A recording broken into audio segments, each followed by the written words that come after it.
1 सितंबर 2025 को supreme court ने कहा कि SC/ST अत्याचार निवारण अधिनियम के तहत आरोपी को अग्रिम जमानत एंटीसिपेटरी बेल नहीं दी जा सकती।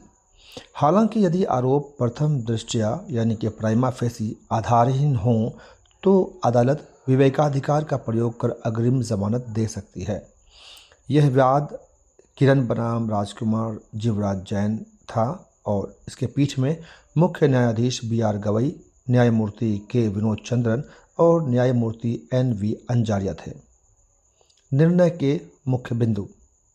सुप्रीम कोर्ट ने बॉम्बे हाई कोर्ट का आदेश रद्द कर दिया जिसमें जाति आधारित अपराध के आरोपी को अग्रिम जमानत दी गई थी।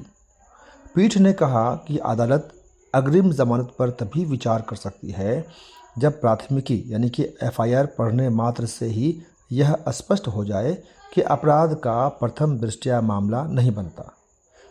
अदालत ने स्पष्ट किया कि SC/ST अधिनियम अनुसूचित जाति और अनुसूचित जनजाति के सामाजिक आर्थिक उत्थान और सुरक्षा के उद्देश्य से बनाया गया था क्योंकि वे समाज में अब भी कमज़ोर वर्ग माने जाते हैं। अब सवाल उठता है कि अग्रिम जमानत पर रोक क्यों? अनुसूचित जाति एवं अनुसूचित जनजाति अत्याचार निवारण अधिनियम 1989 की धारा 18 में आपराधिक प्रक्रिया संहिता यानी कि CRPC की धारा 438 और BNSS की धारा 482 जो अग्रिम जमानत की अनुमति देती है को लागू करने का प्रावधान स्पष्ट रूप से शामिल नहीं है।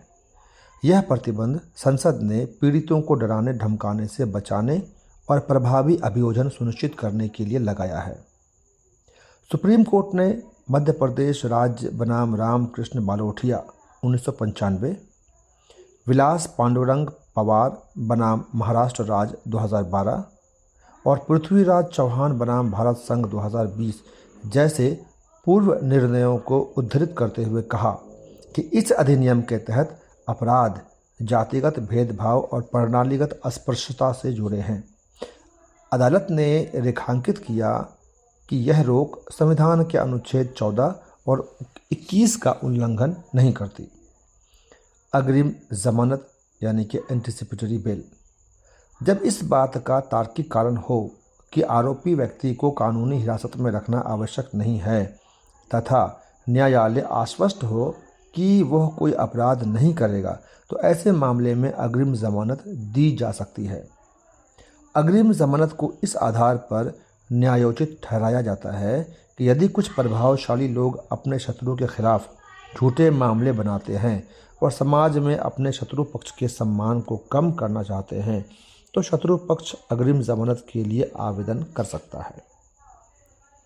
गुरबख्श सिंह सिब्बिया बनाम पंजाब राज्य मामले 1980 में यह कहा गया था कि अग्रिम जमानत सीमित समय सीमा के लिए नहीं होनी चाहिए। केस टू केस आधार पर अग्रिम जमानत की समय सीमा अलग अलग हो सकती है।